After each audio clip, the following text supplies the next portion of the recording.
అతిపెద్ద షాపింగ్ ప్రపంచం సిఎంఆర్ మన కరీంనగర్ లో ప్రముఖ సినీ తారలచే ఆగస్టు 9న గొప్ప ప్రారంభం. చాలా ఇష్టమైన డాటర్ కదా డాడీకి మీరు. అసలు అంటే రెగ్యులర్గా ఒకే చోట ఉండటం అనేది జరగదు. చాలా ప్రాబ్లమ్స్ ఫేస్ చేసి ఆయన ఇవాళ ఇలా ఉన్నారు. అవును. చాలా మిస్ అయిపోయిన సందర్భాలు ఉంటాయా డాడీ? ఓ చాలా చాలా మిస్ అయ్యాను. భయపడిన సందర్భాలు డాడీ కోసం?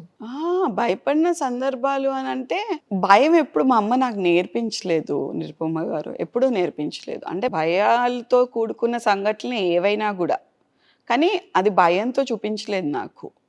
ఏదైనా కూడా గర్వంగానే చూపించింది కానీ భయంగా చూపించలేదు. ఇప్పుడు నాన్న మర్డర్ కేసులలో వెళ్ళినప్పుడు కానీ, నాన్న మీద మర్డర్ అటెంప్ట్స్ అయినప్పుడు కానీ, సో మర్డర్ కేసులు అయినప్పుడు కూడా టిపికల్గా ఓకే ఎందుకైనాయి అనేది నాకు నాన్న ఎక్స్ప్లెయిన్ చేసేవాడు, అంతా అయిపోయేది. ఓకే. సో అక్కడ ఇట్ వాజ్ లైక్ నేను ఎప్పుడు డీలా పడేదాన్ని కాదు, ఇట్లా అని చెప్పి ఎప్పుడు డీలా పడేదాన్ని కాదు.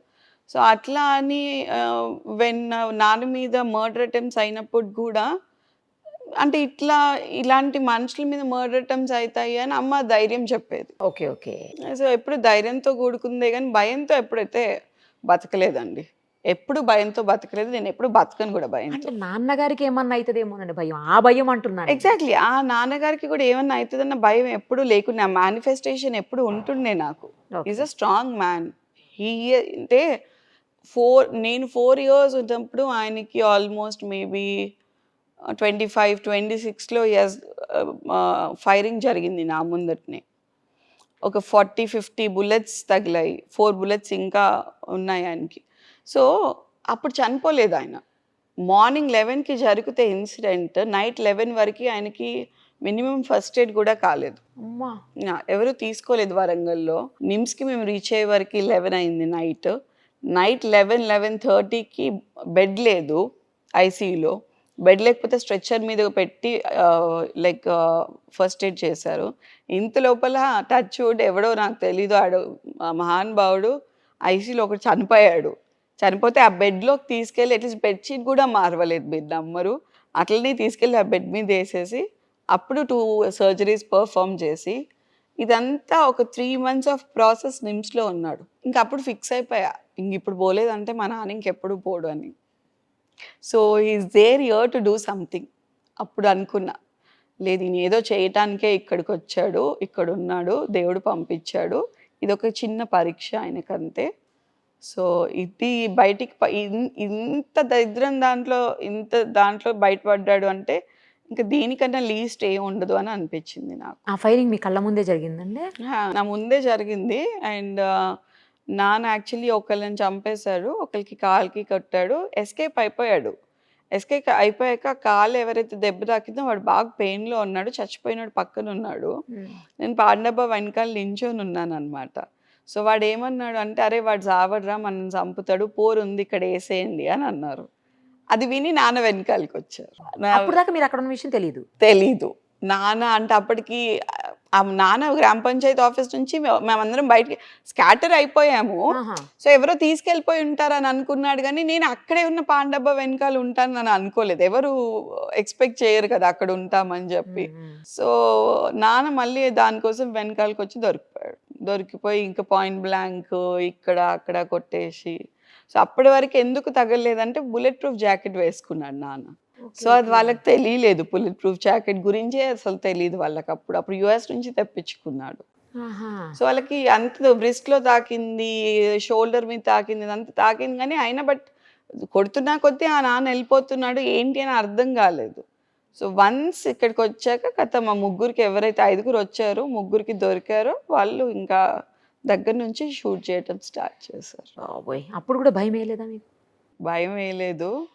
బట్ నాన్న పడిపోయాక వాళ్ళు వెళ్ళిపోయేటప్పుడు నాన్న మెడ మీద కాలు పెట్టి చెప్పారు, ఇలాంటోడు బతికితే ఇట్లనే కుక్క చావు చేస్తాడు మా చేతులలో అని చెప్పి వెళ్ళిపోయారనమాట. వెళ్ళిపోయాక మెల్లిగా అందరూ డోర్స్ తీసి బయటకు వచ్చేవారు ఒక 10 minutes పట్టింది. సో మెల్లిగా నేను అందరి ముందర నుంచి ఒక దగ్గర నించొని చూస్తున్నాను. అప్పుడు వెళ్ళటానికి భయం అయింది, ఎందుకంటే మొత్తం వైట్ డ్రెస్, రెడ్ కలర్ బ్లడ్తో అయిపోయింది. అమ్మ కోసం వెయిట్ చేసిన, అమ్మ వస్తే వెళ్దాము దగ్గరికి అని. అమ్మ వచ్చేసరికి అమ్మని గట్టిగా పట్టుకున్నారు అందరు, వెళ్ళకూడదు, చచ్చిపోయాడు, పోలీసు వాళ్ళు రావాలి, పంచనామా జరగాలి, అది ఇది అని చెప్పి. అసలు అమ్మ మీరు మనుషుల అది ఇది అనుకుంటే ఒకటేసారి తోసుకొని ఉరికే వెళ్ళేసరికి ఇంకా అమ్మ కొంగు పట్టుకొని నేను కూడా వెళ్ళిపోయా. అప్పుడు ఇట్లా పెట్టుకున్నాడు, ఇలా తీసి చూసేవరకు ఇదంతా ఒక కన్ను అంతా రెడ్గా, ఇక్కడ ఒక బుల్లెట్ బయటకు వచ్చేసి, ఇదంతా బుల్లెట్ అంతా ఫ్లెష్ బయటకు వచ్చేసి. So it was horrible. దారుణమైన ఇన్సిడెంట్ అంటే అదేనా మీ లైఫ్లో? ఇంకా ఉన్నాయా? చాలా ఉన్నాయి, but this is the biggest incident. మీరు అత్యంత బాధపడిన రోజు ఏముంది మీ లైఫ్లో అత్యంత బాధపడిన రోజు అంటే ప్రతాప్ రెడ్డి మర్డర్ కేసు అప్పుడు maybe I was in 9th class అండి. 9th క్లాస్లో నాన్న ఎన్కౌంటర్ చేయడానికి ట్రై చేస్తున్నారు నళిన్ ప్రభాత్, అప్పుడు టీడీపీ గవర్నమెంట్లో. సో అది తెలిసి మేము ఏం చేసామంటే జ్యుడిషియల్ కస్టడీ కింద నాన్ని హాస్పిటల్లో పెట్టాం. సో జ్యుడిషియల్ కస్టడీకి తీసుకున్నారు వాళ్ళు. తీసుకుంటే కొంచెం హెల్త్ బాగాలేదు అన్న హెల్త్ గ్రౌండ్ ప్రెమిసెస్లో ఎంజిఎంలో పెట్టాం. 11:30 వరకు మేము అక్కడే ఉన్నాము నైట్. సో అప్పుడు ఏంటి అని అంటే హనంకొండలో ఒక సినిమా అయ్యేది, వరంగల్లో ఒక మూవీ అయ్యేది.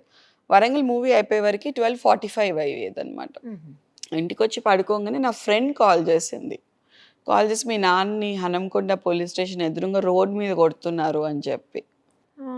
సో సడన్గా అమ్మని లేపి ఇట్లా కొడుతున్నారంట అనగానే హనంకొండకి వెళ్ళే వరకు లేడు. హనంకొండ అటు నుంచి ఎమ్మెల్స్ కాలనీ, ఇన్సార్గంజ్, అటు సైడ్ వరంగల్ అంతా కవర్ చేసి వచ్చి మళ్ళీ ఇటు సైడ్ అయిన ప్లేస్ గన్పూర్ కదా, మడికొండ గన్పూర్.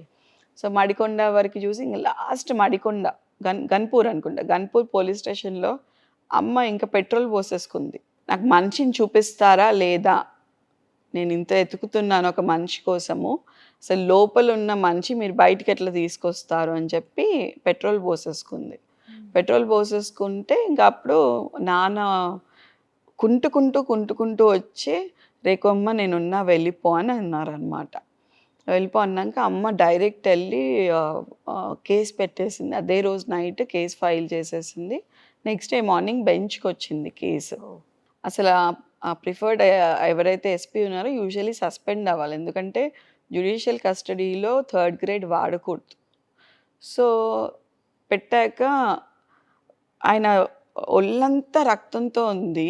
లైక్ ఆయన వైట్ నైట్ డ్రెస్, లాల్చీ పైజామా వేస్తాడు. సో అంత రక్తంతో ఉంది. అది జడ్జి చూస్తున్నారు, కానీ అడగాలి కదా. ఆమె క్వశ్చన్ అడిగింది, ఏంటండి నిజంగానే కొట్టారా అంటే, లేదండి కొట్టలేదు అని చెప్పారు. మరి మీ వైఫ్ ఏంటండి ఇలా పెట్టిందంటే, సారీ అండి అని అంటే, ఇట్లా కోర్టు టైం వృధా చేసినందుకు ఫైన్ వేస్తున్నామని అమ్మకి చెప్పి అలా క్లోజ్ చేశారు. చాలామంది కోర్టులో ఉన్నారు కార్యకర్తలు, ఒక 300-400 మంది కార్యకర్తలు విపరీతంగా కొండా జిందాబాద్, కొండా మురళి జిందాబాద్ అని కొడుతూ జిందాబాద్ల మధ్యలో వెళ్తుంటే నేను అట్లనే చూస్తున్నాను. నేను ఏం మాట్లాడలేదు, నాకు కొంచెం బాధేసింది, భయం వేసింది ఏంటి అని. సో చూస్తూ ఉంటే వచ్చి నా దగ్గరికి వచ్చి కోపం వచ్చిందా అని అడిగాడు. ఎందుకు నాన్న అబద్ధం చెప్పావు అని అడిగా, అంతే. నేను నీకోసమే చెప్పా బిడ్డ అని అన్నాడు. ఎందుకు నాన్న అని అన్నా.